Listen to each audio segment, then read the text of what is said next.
Salut, ici Jean-François de Sentier du Bonheur et aujourd'hui je voulais te parler d'un petit bijou que j'ai trouvé sur internet qui est tout simplement la suite de Là-bas si j'y suis, la suite de Là-bas si j'y suis qui avait été arrêtée.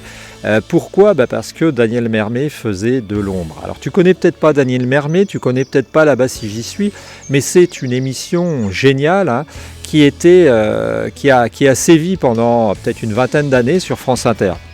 Moi, je l'ai découvert dans les années 90 et Daniel Mermet, je pense que c'est un très grand bonhomme de radio parce que c'est une sorte de magicien. C'est une sorte de magicien qui a travaillé le son et qui a cette capacité, quand il démarre une émission, de t'emmener avec lui. D'abord parce qu'il a une voix sympa, assez grave, hein, et puis qui t'entraîne. Et puis il a ce truc, hein, que n'ont pas d'autres, et c'est une chance. Hein, c'est pour ça qu'il est professionnel ou qu'il a été professionnel de ça, parce que il est maintenant sans doute plus ou moins à la retraite. Alors quand je dis qu'il a quelque chose, c'est un peu comme ce genre de fille dont on dit ah ouais, elle a du chien. Et on ne sait pas pourquoi, mais parfois, tu vas avoir une fille qui est super bien faite, et puis tu vas te dire, non, elle est fade, et puis parfois tu vas avoir une personne, tu vas te dire, tiens, oui, elle a quelque chose. Eh bien, Daniel Mermet en radio, c'est un peu pareil, ça marche pour les garçons aussi. Hein. Daniel Mermet, c'est un peu pareil, c'est-à-dire qu'en radio, il a quelque chose, hein, c'est un magicien de la radio, qui a cette chance et qui peut nous emmener dans des univers. Alors, bien sûr, il a ce côté peut-être, je ne sais pas s'il était ex-trotskiste ou un peu d'extrême gauche qui peut agacer certains, hein, parce qu'en fait, c'est quelqu'un d'extrême gauche, c'est quelqu'un qui va repartir sur les thématiques de l'immigration, repartir sur les thématiques, etc., etc. Donc on peut aimer ou ne pas aimer, mais l'intérêt c'est avant tout de voir les différentes manières de considérer l'actualité. Et Daniel Mermet est quelqu'un qui peut être incontournable selon moi, tout en n'écoutant pas comme si c'était à boire sans condition tout ce qu'il dit. Toutefois, il invite des gens intéressants comme Ruffin, comme Lordon, et je ne savais pas que son émission avait continué comme ça, et c'est par hasard que j'ai trouvé en cherchant une archive de quelque chose qu'il avait fait sur la vallée de l'Arve, hein, en Savoie. Je cherchais ça et je me suis aperçu que ça existe toujours. Alors qu'est-ce qui s'est passé ? Pourquoi est-ce qu'il a été remercié de France Inter ? Eh bien, tu sais que j'ai l'habitude de ne pas dire forcément tout le temps des gentillesses sur France Inter, mais il s'est passé, à mon avis, un moment où Daniel Mermet devenait un peu trop efficace, hein, c'est-à-dire qu'il faisait un peu trop son boulot, et où, en parallèle de nous emmener dans des voyages sympas, parce qu'il y a aussi de la poésie dans ces voyages, il n'y a pas que le côté je te parle de trotskisme ou je te parle de pensée alternative.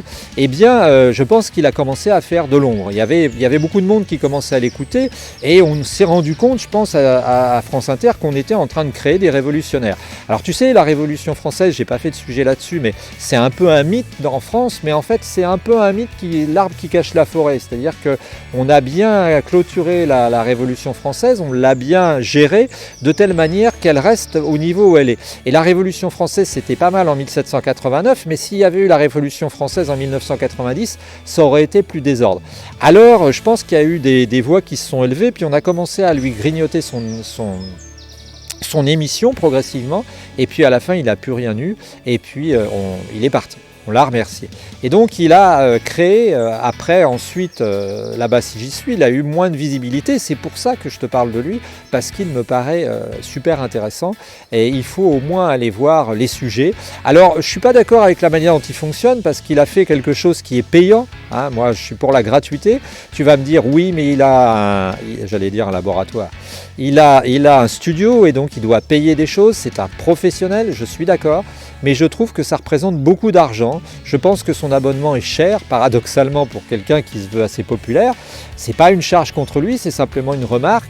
Et en revanche, il y a vraiment des émissions super intéressantes, et tu peux aller voir même les bandes annonces de 2 minutes 25 qui peuvent te donner des idées. Tu peux aussi t'abonner pour un mois, pour 1 ou 5 euros, je sais pas, et puis copier des sujets, ça peut être intéressant.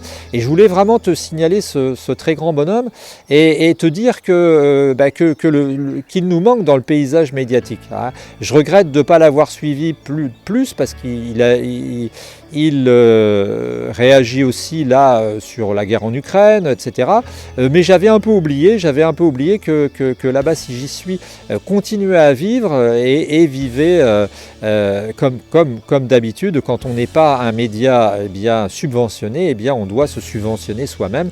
Et comme d'habitude, sans doute, pour faire certains sujets, eh bien il faut des moyens.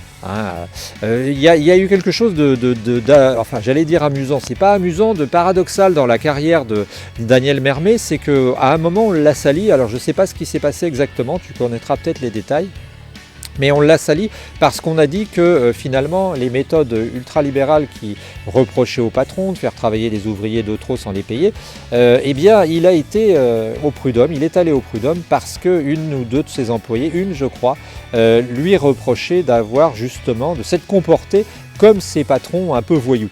Moi je ne sais pas ce qu'il en est, tu vois, je ne peux pas te dire, je ne suis pas un spécialiste, mais je sais que ça m'a un peu surpris. Ça m'a un peu surpris parce que c'est un peu le prêtre qui se retrouve pris à son propre piège et le prédicateur, dirons-nous, et ça avait été très très surprenant. Non, et je pense que ça lui avait pas fait de bien. Il aurait été intéressant de savoir ce qu'il en était exactement, mais il est vrai que le montage vidéo prend beaucoup de temps, montage audio, et il est possible que peut-être il y ait eu des dérives. Dans ce cas-là, ce serait curieux parce qu'une personne qui prêchait, eh bien, ce qu'on peut appeler une forme d'humanité, eh bien ne la respectez pas. À creuser, mais en tout cas, va voir ce site, il est super intéressant, cher à mon avis, mais il est super intéressant. Et donne-moi des nouvelles, n'hésite pas à t'abonner, n'hésite pas à nous contacter, n'hésite pas à commenter, n'hésite pas à aimer la vidéo, ça nous aide tout le temps. Ciao l'ami.